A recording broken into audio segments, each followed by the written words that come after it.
El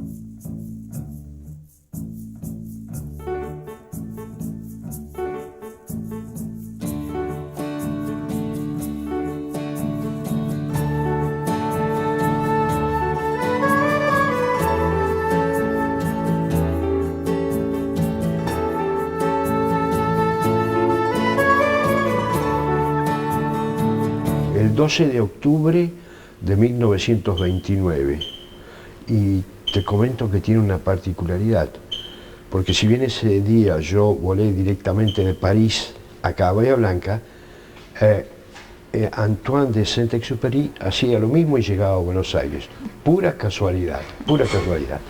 Sí, así que soy nacido y criado en Bahía Blanca, aquí cerquita, siempre cerca del Napostá, prácticamente un poquito más arriba en las lomas, casi frente a donde ahora está la iglesia de San Pantaleón, que en aquellos tiempos, en los primitivos tiempos, ese lugar, esas lomadas, se llamaban las lomas de Venancio, por el cacique Venancio Coñuepán.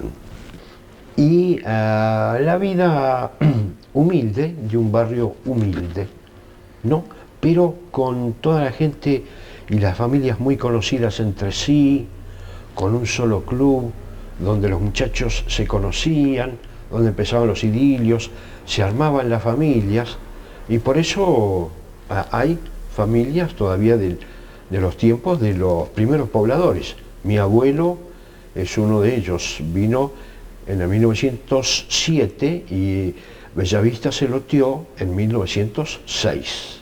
Y ya con la mayoría de edad, casi como una vocación tardía, empecé a cultivar el tema de la investigación histórica, todo lo referente a Bahía Blanca, y por mi especialidad profesional, también todo lo que se refiere a la historia de la aviación en la región.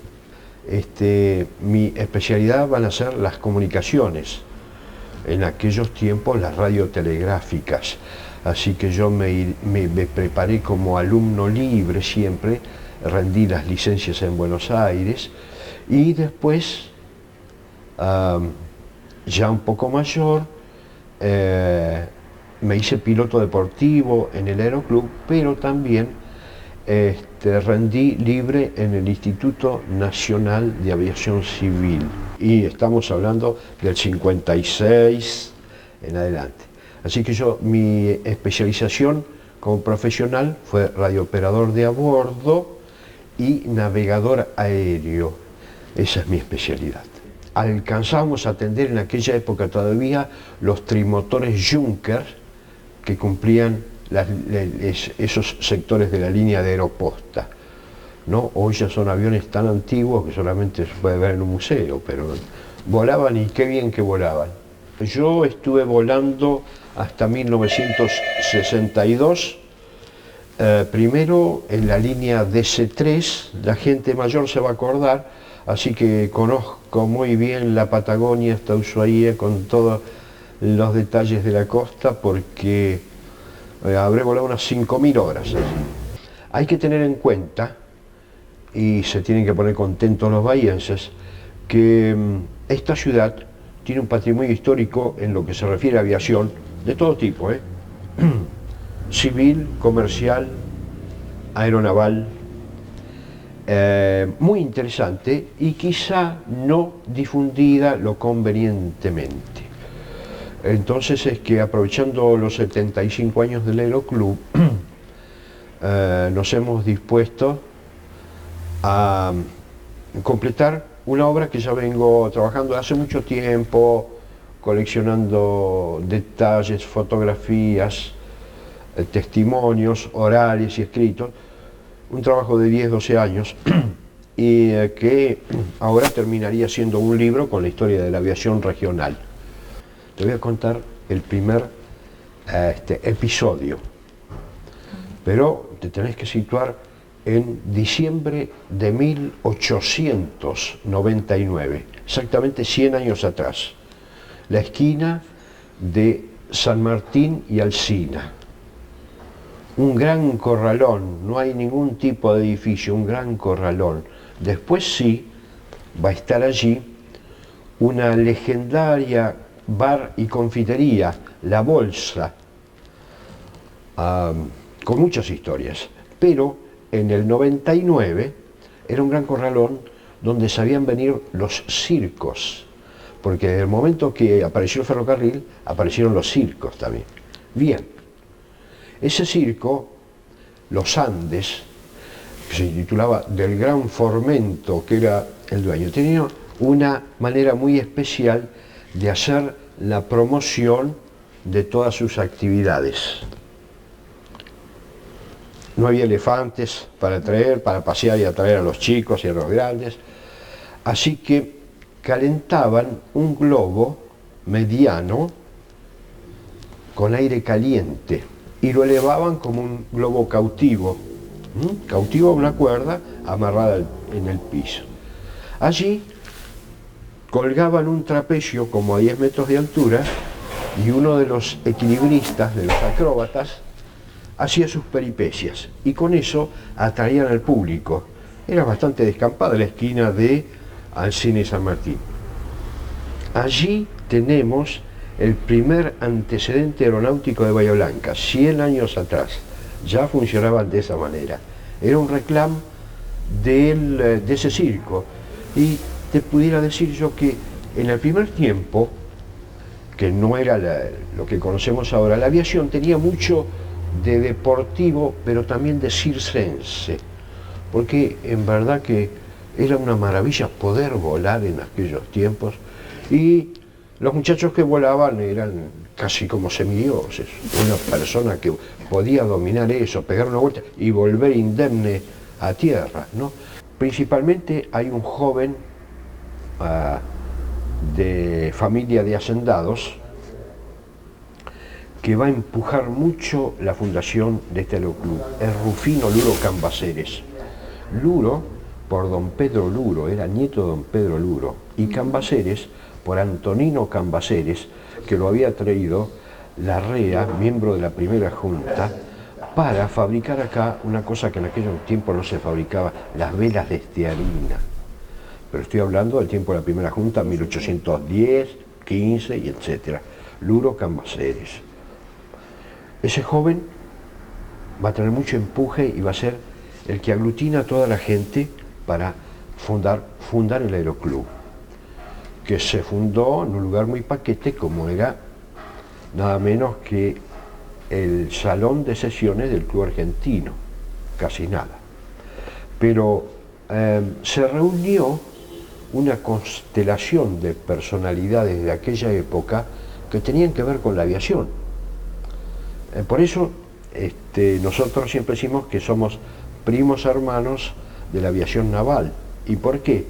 Porque tenemos nada menos que 3 aviadores navales que son fundadores nuestros. Y el primero de todos es nada menos que Marcos Sar. Decir Marcos Sar en la aviación naval, es decir, casi el padre de la aviación naval, ¿no? Y también un par más de aviadores navales distinguidos, como, no me voy a acordar el nombre de pila, pero el apellido es Leporace, ¿no? Y después Enrique Brown, otro distinguido piloto de la aviación naval, sí, que es el virtual fundador de la base aeronaval de Comandante Espora. Alrededor de 700 pilotos ha preparado el Aeroclub en esos tiempos. Verdaderamente es una escuela que funciona bastante bien. En el 29 aparecen los aviadores exploradores de Aeroposta Argentina, en realidad una de las filiales de la Compañía General Aeropostal, que se había fundado mucho tiempo atrás, pero que ahora ya llegaba a este sector de Sudamérica, después de haber recorrido una parte de Europa, haber recorrido todo el desierto africano por el litoral atlántico, cruzar en barco, porque todavía no se podía cruzar en avión, llegar a las costas brasileñas, hacer todo el litoral atlántico de Brasil y llegar a Buenos Aires.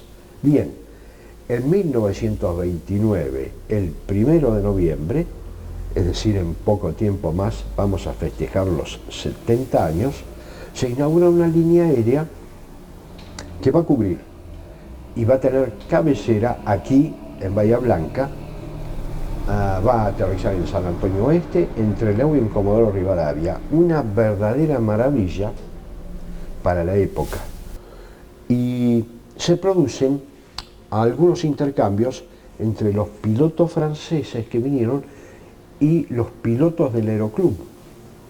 Hay una confraternidad, una ayuda, que ya después, diríamos, pasa a mayores, porque Paul Bachet, que es el piloto organizador de esa línea, a la cual también los bahienses le debemos un rendido homenaje, que ya hemos empezado a practicarlo hace un par de años, se da cuenta que entre los noveles pilotos del Aeroclub hay gente con condiciones para ser piloto profesional. Y ya nomás elige a Rufino Luro Cambaceres y lo pone a hacer un trabajo especial porque le ve condiciones. No solamente lo va a dejar como encargado del grupo de pilotos de esa línea, sino que lo manda a trabajar de Comodoro al sur para ir investigando y eligiendo campos para nuevos aeródromos para poder con el tiempo prolongar la línea hasta Río Gallegos. Yo te quisiera dedicar 2 palabritas nomás al tipo de avión que usaban para hacer eso. Ese es el famoso la T-25. La T, que es la abreviación de la fábrica Latécoère, ¿no? Y el T-25, el modelo 25, que prácticamente fue la vedette de la aviación patagónica. Un avión que, si bien no tenía grandes características, era robusto y aguantó una cosa muy especial que hay en toda la Patagonia, el viento. Y cuando digo viento, puedo hablar de viento de 100, de 140 y también de 170. Las comodidades, tanto para el piloto como para los pasajeros. Vamos a empezar para los más sufridos, que eran los pasajeros, porque no sabían lo que pasaba, iban adentro de esa cascarita de nuez. Era un pequeño cubículo que tenía 2 banquetas, no butacas, donde se podían sentar enfrentados 2 pasajeros y 2 pasajeros. 4 pasajeros era el máximo que podía llevar. No había calefacción, no había sanitario. La única ventaja que tenían, los aprovisionaban de buenas mantas para taparse. Eso. Y después, eso sí, tenían un sistema excepcional de comunicación con el piloto. En el mamparo divisorio había un agujerito donde podían poner la mano con algún papelito escrito preguntándole algo al piloto y el piloto le contestaba. Esas eran las comodidades del pasajero. Y el pobre piloto iba en la parte superior del fuselaje, en cabina al aire libre, en la Patagonia, debajo del ala, allí enfundado en un traje de cuero, porque naturalmente hay que pensar lo que es el viento relativo y el frío natural de la Patagonia. Hay que pensar en la nieve, en la escarchilla, que eso lo recibía directamente, ¿no? Pues bien, así se hizo, se defendió esa línea y se consolidó. Y más, mientras volaron los Laté, nunca se perdió un pasajero. Bahía Blanca es el único emprendimiento que nace como fortificación y puerto. Los demás eran fortificaciones, fuertes o fortines, pero Bahía Blanca es el único que está pensado como un emplazamiento, una guarnición y un puerto. Y ya podemos decir el primer puerto marítimo de la nación. Los otros eran fluviales. Y había uno muy pequeño en la desembocadura del Salado, donde alguna vez partió la Sumaca Luisa, trayendo especialmente maderas y algunos de esos cañones para lo que iba a fundar Estomba el 11 de abril de 1828. Esto es el esfuerzo de la familia. La familia Raimondi, todos colaboran. ¿no? O han colaborado en las vacaciones o como sea, pero siempre fuimos juntando todos esos elementos que nos llamaba tanto la atención. Pero acá tenemos muchos elementos, mucho material como para formar personas simplemente con personalidad.